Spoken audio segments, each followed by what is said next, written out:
Before we see a ban, I am Maleficarum, and my co-caster is JBZ. JBZ, what are we expecting to see here with these bans? Well, of course, the usual, as you can see right now, Superman coming out. It's about standard this time. Kilgroth, Zenial, and dare say adding... Yep, nope, there's the Kilgroth. I was waiting for it. And that's going to be the first one. Now, who is they going to get first? Are we going to go with the tanky pick? Yes, there it is! Followed up with the Zenial first. Exactly. I feel like we've seen this. Yes, I feel like we've seen this draft before. Are we going to see the Malok and potentially a L'Oreal here as well? It would be interesting to see. No, they're going with the Alice. Yeah, Alice has been locked in. L'Oreal still being hovered at this point in time. It does look like it will be secured. That is going to leave Malok open though. That could be the Zenial Malok opening. The brothers from the sky, as we have not come to know them, will they be locked in together? We will see it. Nope, they're going with the Zephyrs instead. Okay, oh no, they were trolling us. They were trolling us. They were just like, you know what, we'll mix this caster up and we'll go from the Jinnar straight over to the Malok, and we're going to see the Zephyrs and the Malok locked in there for EstoDignus. And yeah, that's going to be a couple of big ultimates that we're going to see. And now you talked yesterday about the combination of the Zenial and the Malok and just how dominating that can potentially be in team fights. What do you feel now seeing those two heroes locked in on the same team? As much as Malok and Zenial are brothers, I'd like to add that now that they have Zephys in here, he's like the middle brother in between, maybe the cousin too, in the middle of that.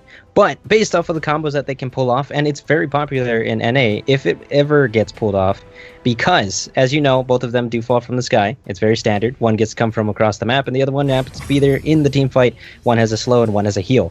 You combine those already, and you're looking at a fantastic play to start. Zephys doing his job to get into the back line of whoever he needs to target. And now, as you can see, we have Jinnar and Omar to close things out. So you've got the CC coming. Omar's going to be covering that. And we've already seen Jinnar coming out tonight and how strong he can be. So that is going to be played on a whole AoE basis. They're looking for those team fights, and they most likely are going to want to get aggressive and in the face. I mean, of course, we are looking at Myth side, and you can't deny it. The Arthur is now out. The L'Oreal is in. The Alice complementing that. And you know, we're talking about the L'Oreal and the Alice. You know, Hissy Fit goes on to that. L'Oreal can capitalize into that as well. So they could, again, cancel a lot of what EstoDignus does have to offer here. And of course, Lubu and Kriknak to just seal the deal. Those are the guys who are also going to be trying to get to the back line and get to those characters. Yeah, looking at both these teams, all I can think of are three simple letters: AOE, because both of these teams have significant team fire and AoE pressure. If you look over at the side of EstoDignus, you have the Jinnar, the Malok, the Omar, the Zenial, every single one of them, and even Zephyr's knock-up can knock up multiple heroes. So that is complete AoE lockdown. And then on the side of Myth, you have the Alice, the Arthur, the L'Oreal, even Lubu to an extent will be in and hitting everything. And to be fair, Kriknak's ultimate will drop him in on multiple targets potentially. So both of these teams have had the same idea. It's going to be a case of which team can initiate it better and do it that little bit better ahead of the other team. I do think the Alice Hissy Fit is going to be key here, because if you can throw a Hissy Fit underneath the Jinnar and the Malok, or the Zenial even, and stop those ultimates at the right time, or even close down the Omar mid-CC, you will leave them extremely vulnerable. So baiting out that Hissy Fit is going to be key for EstoDignus before they initiate. Again, we are, you know, this is the importance of Alice and where she stands as a character. It's one of those supports that extremely stands out, and in these comps, you want to capitalize on that, and that goes really well with L'Oreal. You know, we talk about Zenial and Malok always being brothers in a sense. Well, you know, we could probably say that L'Oreal and Alice are like sisters. They go well together, and if they can capitalize on it, like you were talking about earlier, it's going to give them such a huge advantage. However, in the early game, I still think that Myth needs to be careful, because EstoDignus has something that can answer them very well at the beginning of the game. Yeah, I completely agree. I think once EstoDignus hit level 4, they are going to be looking for those team fights hard. And I think despite the significance of Alice, we talked briefly about the fact that she does need a few items. She gets very mana hungry early, and because of cooldowns, she doesn't also have that utility available as readily as she will in the late game. So if EstoDignus can get those team fights going fairly early, as soon as 4 hits, you're going to see some real good aggression, I think, from EstoDignus. And if Myth can't answer it properly, that could easily snowball out of hand. And straight away, we can see a much more dignified, a much more passive approach from both these teams as they line themselves up throughout their jungle. Nothing too dramatic, no invades come in. But then you can see Ormar just creeping in a little bit, poking his head around. But Myth have already taken their jungle, so looking good. Although Lubu may have just been caught out as we see a collapse happening in the river. He's taken a lot of damage here as the rest of the team descend upon him, and Ormar will pick up that kill, and First Blood will go over to EstoDignus, and that is not what you want to see with the team that want to get to level 4 as soon as possible. That's going to give them a significant chunk of XP and a little bit more gold, but it's definitely going to set the Myth team behind. So, I was going to say, like, they had a perfect start, and overall, it still was a perfect start. Both teams realized the potential of each other, and they realized that if they buck heads, even early game, it's just not going to go in their favor. Now, a lot of things that Rome supports are worthy of, and some people don't hear the term, but they are considered walking awards. So, they, like Omar was doing, he's taking a peek in, seeing where they're at, and you can give away the location, and you can set things up for you. Now, Lubu tried to do that, but as a solo laner, when you do that, it's a lot more risky, and as we saw, he paid the price for it. 3 people are on him. Dragon is going to be up in 3 seconds, but so far Sentinel is what they're focused on, and it does look like Myth is going to secure that and take it for them. Yeah, Myth do indeed secure that, but there's a lot of aggression now coming out from the side of EstoDignus as they start collapsing on Myth. That's a good chunk of CC coming down as Ormar picks up another kill, and Slapstick is going to be forced to run away. We can see that L'Oreal is dancing around, but just trying to protect that tower. This could be the go sign for Lubu in the bot side to try and start that Abyssal Dragon as Kritnak makes his way over, but he's going to be forced to defend because Malok is pushing in fairly aggressively, and we can see there Soul Stealer is used to generate that shield, and he will take a swipe, but won't quite connect with Lomi. And that's just a little bit of a scout there from the Lubu, just making sure that Abyssal Dragon hasn't already been started by EstoDignus. Now, Sonic Boots picked up early here for Arthur as well. So he's going to be that little bit more mobile. He can roam that little bit quicker, and he will have those extra stats against the enemy. Not going to do him any good in lane against the Zenial, though, who obviously deals magic damage predominantly. But you can see now that the attention is slowly gearing towards Abyssal Dragon as Myth start that up. And bringing up the boots like you were talking about earlier, getting it early is not as bad as people think. It does set you up and you get that movement speed, and sometimes you need that. Now, of course, the proper boots of who you're versing, that's a whole different story. But it looks like Dragon is going to be fought here. Malik doesn't want to give this up. Ormar is going to make the first move, but Myth is going to secure that, and they are going to start the team fight. There comes the Omar out, and perfectly getting everybody caught in there. His feed came out a little bit late. Yeah, it did indeed. And we can see that Alice will go down to the Zephyr's there. Now with EstoDignus firmly in chase, Johnny is going to make his way into the enemy jungle, trying to pick up Slapstick, but Slapstick, fairly mobile, fairly speedy, will get himself out of dodge. L'Oreal there is going to try to steal away this small jungle minion, but it might not be worth it with John still waiting in the wings. Will he be able to dive onto her? Will they go for the dive? He's going in. I don't think they were on the same page there, but we can see now the commitment is coming out from Omar. But Omar taking way too many tower shots. That is not where he wants to be, and it does look like he will take the death as a result. A little bit of confusion there between the Zephyrus and Omar, not quite engaging at the same time there, but L'Oreal is happy to take advantage of that situation. Bringing us back to the whole communication is key. It's going to be repeated throughout any MOBA you play or any game, honestly. Communication is always key. If you can work with people, that's the best thing. And that one there, they were kind of there. And at that point, they should have just backed off. But, Zephys can do that because, of course, he can jump in and get out. Ormar was mid-ultimate and then was like, I'm going to dive this. But, of course, L'Oreal can dodge that. And, yeah, like you said, too much tower shots coming out. However, let's point out that we are seeing mostly right now the Ormar making those plays. And it's coming in handy because they're grouping up. They're getting those ultimates in. And the Hissy Fit is coming in late most times so far. So we're seeing the power of these tank CC plays.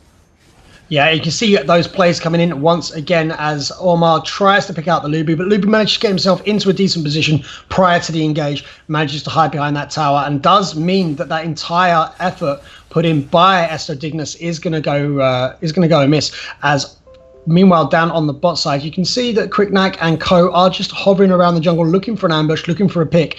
Omar taking a significant chunk of damage there. Lomi is still fairly aggressive. there you saw Slapstick not able to quite connect with the Malok. They really want to poke this Malok down before they get any sort of engagement here on the Abyssal Dragon, because he will be engaging. You will see that shot come down.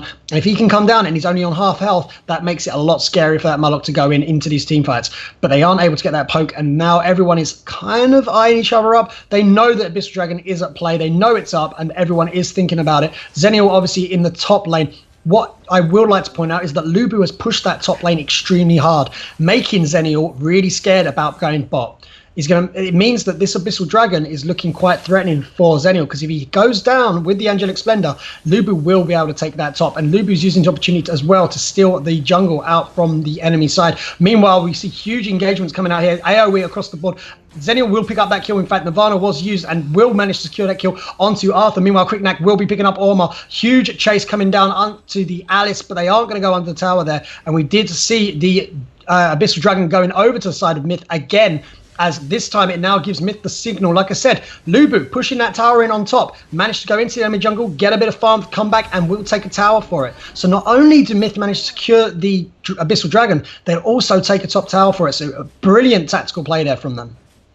Yeah, and that's exactly what you want to do. You know, if you're going to get pressured on things, and we were talking about this before, but Zenial, you have the option to go or no go. Now, in this case, Lubu was able to go in their jungle and secure a lot of the jungle for himself. And then, of course, Zenial made the decision to jump on down to the dragon, which, when you think about it, Zenial, that's what his job is. When you start a team fight, you want that Zenial out there immediately. You want him in the fight. So, in a sense, you kind of don't have that much. Like, if you know the team's not going to make it, obviously don't go. But if it's right at the beginning of the fight, you're needed, you have to go. And so, as we see, there's actually going to be a jungle fight happening. And as they're going to get taken out one by one.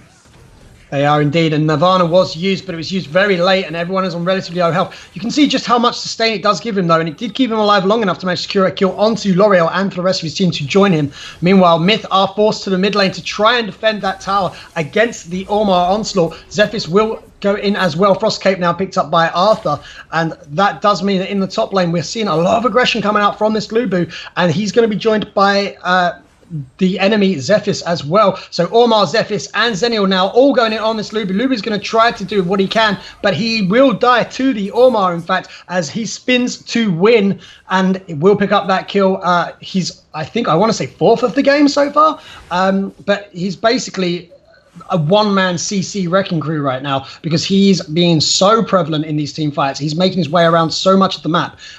He's doing a great job on that Ormar, definitely. And we can see Chan here in the bot lane just trying to maintain that tower. He will bait out the slice from Malok to make sure he doesn't get engaged. It just clears the wave. Again, Abyssal Dragon is up, and the dance begins again. And, you know, Dragon, we always talk about how big it is and things like that, and Myth has been able to secure most of them. However, we're actually seeing a reversal here, because although Myth is making those plays and they're trying to, you know, do the split push and come up with this, the teamwork coming off from EstoDignus is just so strong right now that they're able to counter anything that get thrown at them. Yeah, and again, look at Ormar keeping the enemy Myth players at bay. Down comes the shock. Is going to knock everyone up, but down comes the Angelic Splendor as well as they go tit-for-tat with ultimates, but that's a lot of damage coming out, and Zenial will pick up the kill onto L'Oreal with a key target down. That does mean the go signal as Zephys descends on the rest of the team, picks up kill after kill, and Jinnar will take another one as well for the team, as it now pushes the EstoDignus team to 12 kills to the 4 of Myth, and now it's looking pretty dodgy. But again, Lubu taking advantage of the situation and will push in that top tower, so keeping them relevant. Gold lead, still in the side of EstoDignus, but only by about 1k, despite 12 kills to 4, only a 1k gold lead, but they will be taking this bot tower now. I don't think there's too much the Slapstick can do about that, as the blue tower does fall indeed to Malok. Ormar will be chasing in, and is doing actually, Ormar Quicknack will be chasing in onto that Malok, and doing actually a surprising amount of damage to the tank, and it's going to, meanwhile top, we can see John is forcing back. Lomi, is he going to get there in time? He won't get there in time, and actually they do manage to successfully back. Lubu will dive in, but there is a Jinnar coming in after it, and Alice there to defend Lubu, but I don't think, oh no, L'Oreal's there now as well. We can see the ambush is being baited in. Ormar waiting in the wings. Meanwhile, in the mid tower, we can see defense needed as the wave starts pushing in. Look at this bush. That is a bush of death for one team or the other, as we see Smite being used by L'Oreal. Everyone standing in her ultimate as she pops out wheel after wheel. Hercules picked up by Arthur, as he secures a double kill for himself. Everyone's going very low. Slapstick will be just about getting out with his life as the rest of his team decide to pick up more kills one after the other. But Malok did manage to pick up the kill onto Alice. L'Oreal, meanwhile, does manage to pick up a kill as well. And that's going to pull Myth back into the game a little bit more as the gold now actually sits in their favor despite everything that we've seen prior to this. Lomi is in the top lane, just going to be clearing the wave. He did try to get damage down onto Zenial, but the shield from Zenial a little bit too much. This is a hell of a game. These are two very evenly matched teams, wouldn't you say? You know, yeah, it's extremely evenly matched, and we were looking for that one misplay that Esto did, and that was the one huge one they did. So, you know, let's have a little conversation about bushes, right? Nobody likes anyone coming out of a bush. You know, middle lane, it happens a lot. People get irritated with it, and in this case, you know what, Myth figured out, you know, okay, we're approaching them on a upfront approach, and it's not working. You know what? Let's all sit in this bush, and let's let someone else scout. Of course, we have the Lubu doing his own thing, and it worked this time because they casually just walked through that bush, and before they realized it, one by one, they all went down. Yeah, Lomi as well, and picking up that Frost Cape. Probably getting tired of Zenial getting out of dodge too quickly. So with that Frost Cape, we'll be able to lock down the enemy at that little bit quicker as well. And now the teams, like you said, very evenly matched and great tactics from them. That bush, we will call it an ambush, did a great work for them as Jinnard now pops Nirvana Ultimate, and we see again more damage coming out. This AoE combination doing great work, but for both teams, in fact, as the Angelic Splitter comes down, Malok is going to do great work through the shield. He's still going to do damage. L'Oreal dancing back and forth, wheel after wheel, will pick up 2 kills though, in fact, and that might be a triple kill now going over. It's in fact going to go to Slapstick. Triple kill, will he get the quad? They're looking for it. Can Slapstick manage to secure this kill onto Zenial? It looks like he will, and that will be great work. Meanwhile, Lomi still pushing top, took high ground tower. Can Zevis clear this wave quick enough? Quad kill went over to Slapstick, but this is an insane push coming out from Lomi. You cannot ignore a Lubu for this level of time. You can see here, he's going really aggressive. He nearly takes him. Is he going to pick it up? Not just quite. Now Lomi in a vulnerable position isn't going to be able to pick it up and will die for his aggression. But wow. That was a hell of a play there coming out from the Lubu, nearly single-handedly winning the game top while the rest of his team distracted the enemy side. So Myth doing great work here, and objective focus coming out from that Lubu was insane. Lubu very excited at the end. I think he was really hoping he could get that core. Sadly, it wasn't able to reach to him. But yeah, a very good push indeed. And as you can see here, they're using bush tactics. We keep coming back to it, and it's happening over and over again. And Myth is about to re-secure that once again, fighting in the jungle, working out in their favor. And as you can see, Angelic Splendor is actually busted, and they are going through it. But nothing is going to be made of it. Myth is starting to get picked off one by one, though. Are they going to reverse this? Chan has been doing seriously good work on this Arthur. He's staying relatively healthy in most of these team fights. However, he has been caught out now, and we are looking at a chase down from the enemy side. Zenial will knock him up, and that will be a pickup by Malok. That's going to put them vulnerable. But you can see, because of that top lane being pressured, Zephyrus is having to answer the minions right now and stop those minions becoming winions, because otherwise they will lose to those minions. And with that wave pushing, it does mean that they're having to fend. However, the rest of the EstoDignus side are turning attention to Darkslayer. Now, this is their win condition right now. The Myth side know that they can't answer this Darkslayer, not with the deaths that they've got on their team. However, look at Lubu. Again, objectives, focus. He's going to take that bot side tower by the looks of it, and they might even turn their attention towards Abyssal afterwards. But it's still going to force an answer out of EstoDignus. And if they have to send 1 or 2 people to bot lane, that's time with the Slayer buff that they are wasting chasing Lubu instead of pushing objectives and winning the game. So the longer that Lubu can delay them, you can see Flicker used there as he dashes and ducks and dives and dodges and gets himself to safety. But it does mean that this is now 30 seconds of the Slayer buff and no objectives taken yet. And we're seeing though, like, this is the best part about it, is if you've never seen a split push Lubu, it's happening here and now. In fact, it almost, I dare say, it's as scary as an Omen. Like, once he does come in, it's just going to go and contest that. And this here is a perfect way of split pushing with Lubu. And if you guys got to get some tips, I definitely look at this and how it's going about. Yeah, for sure. With Kilgroth off the plate, then this is definitely, if you want that split push in hero, look at how defensive EstoDignus are having to play despite them having Slayer buff. You can see the attempt to get out there by Zenio, and he will actually manage to succeed in getting away. However, he didn't get away far enough, and he will go down in the process as Myth descend upon the enemy team. Double kill now going over to Slapstick. Slapstick, he wants more kills. That bug has tasted blood, and he wants more. However, he will go down in the process, but we see the rest of his team pick up kills. Now it is 2 versus 2 right now, and that Slayer buff is still on that Malok, and Malok, looking very intimidating and scary right now, will force L'Oreal and her sister to back off, as you dubbed her earlier, as Alice and L'Oreal dash away, and you've got Jinnar and Malok left to push the waves right now. Slayer buff has now faded. And as we see, they did a great job. Lubu, especially, you know, like you said, he was pulling people, and you have to just answer that, because if you don't, then you're going to end. You've got the Dark Slayer, and it just was all for nothing. Now, in this one, they ended up going with even trades, and of course, unfortunately, as far as comps go, you have Alice and L'Oreal up, which is probably a really annoying comp to deal with over Jinnar and Malik. They can do so much, but not as much as to go through that. Now, as we were seeing a lot earlier, you know, Zenio is making work as much as he's possible, and he's coming with those angelic splendors, and it's really helping out the team. But the other rare case is where they had Slayer, and Myth did not care. They just went in on it. And why? Because they have the levels, and their positioning was actually perfect in that fight. Yeah, I completely agree with you, JB. I think that was Myth playing aggressively, but it was controlled aggression. It was aggression they knew they could put in, and that they knew they wouldn't come off terribly. Most of the time, if you see a team going into an enemy team and they have Slayer buff, you are panicking in solo queue, because you know you're probably about to lose the game. However, Myth, as a team, they were communicating well. They knew exactly where they stood. They knew their power as a team, and still went for those kills and managed to secure a decent chunk and delay that Slayer buff. Like I said, very few objectives taken by EstoDignus during that Slayer buff duration. I mean, they're going to secure themselves at top tower here right now, but those high grounds are still firmly in check for the Myth side, whereas that top tower is still going to be pushing. And you can see now Lubu doing so much damage now to that Zenio. Zenio is a tank, and look what Lubu's doing. Meanwhile, in the top side, we do see a 4 versus 4 fight going on. Zenio cannot ult this. Zenio cannot come into this fight, because if he does, Lubu will win, and he has gone in, and Lubu is now left solo bot, and he will be pushing in hard onto this high ground tower. Look at this. I told you cannot do it.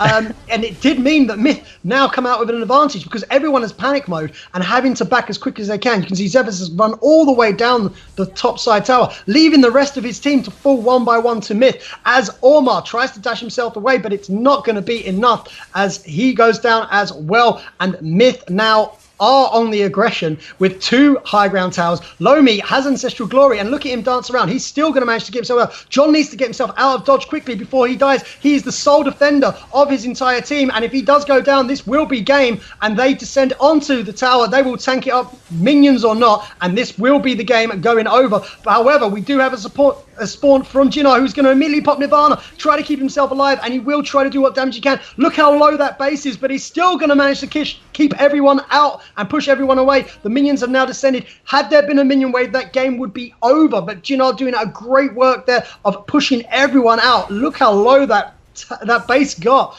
but amazing play there from Jinnar, immediately popping that Nirvana, knowing he can push that aggression and managing to keep EstoDignus in the game. But for how much longer is the question. EstoDignus definitely panicking right now, and you know, like as you're saying, at this point in the game, they're probably wondering, like, guys, what are we doing? The guy that Lubu's available, somebody stop him, and they're going for it. And of course, you saw them capitalize on that. Now, on a defensive note, Jinnar being the perfect one who actually spawned up when he did, and they tried to go for it, and Jinnar was as strong as he was able to push them off, and everyone else was able to spawn and take over on this. But as you can see on Myth side, their towers, they still have 2 more towers to go through on all those lanes. So if they can get one more advantage, maybe if that Dark Slayer coming up in about 46 seconds and capitalize on that once more and use it properly this time, they could. But they really have to pay attention to that Lubu. This is a bad time for them to be having a fight as well, because Slayer is coming up in 30 seconds and their base is open. You can see Quicknack top pushing that wave out, and despite the Nirvana being used, you can see Lubu picking up a kill there onto the Jinnar, and L'Oreal meanwhile keeping herself at safety, using that mobility. Slapstick meanwhile pushing in the top tower, and this will be game going over to Myth. Great split push tactics coming out from their team as you see him pushing in. Slapstick going to be single-handedly whacking it, shell intact, as he secures the win for Myth Esports. Amazing play there from Myth. Very strategic, very tactical, great split push game. GG. First game of the night where we actually seen split push payoff and split push payoff in a very dangerous way. Lubu carrying through this game in a way, not even, it's as we're going back to not even kills objectively, you know, going for one of the common examples, Yorn. That is a very good one. You know, he does split pushing and he gets towers, but his kills are he might be dead like 10 times or so. But what did he do? He opened up lanes. And in this case, Lubu did just that. And Lubu, if we look at his items, he's got very strong picks to go with. He's got Mantle of Ra, backing that with the Rank Breaker, and he's even got a Fenris to go onto that. And those items alone, he can shred the tanks. Like you were saying there earlier, Zenio was pretty much being shoved back. And after Zenio went back, he even decided to go. And that just allowed Lubu to completely sweep the floor. But in this case, we saw that situation where Myth was really behind there, and EstoDignus had this huge lead. That did not stop them, and they actually got back on track.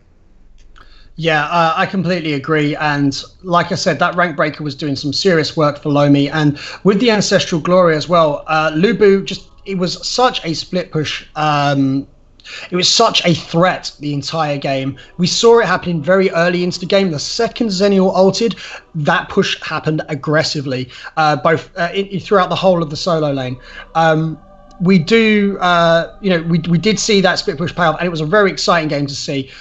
Really great work from both sides, but Myth Esports taking the victory there.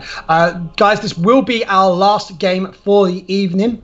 Unfortunately, it looks like Infinity League Legacy, who would be facing against Will New Era, won't have, unfortunately, an incomplete team. So we are going to be closing the stream down. That's when we're going to